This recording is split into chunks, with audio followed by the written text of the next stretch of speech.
नमस्कार. जय उमेद.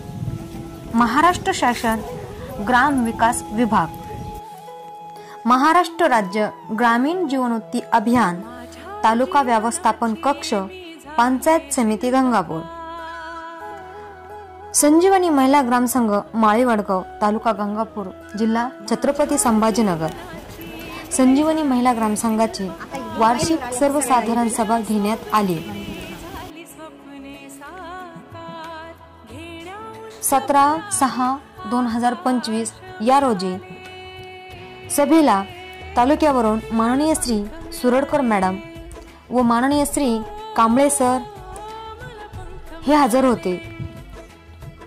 तसेच गावचे ग्रामसेवक जाधव सर, ग्राम रोजगार गवळी सर, कृषी मित्र सागर भाऊ सोमासे, तसेच संजीवनी महिला ग्राम संघाच्या अध्यक्ष रीनाताई जाधव, सचिव उमाताई वाकचौरे, कोषाध्यक्ष छायाताई वाकचौरे, लिपिका मंगलताई नरोडे,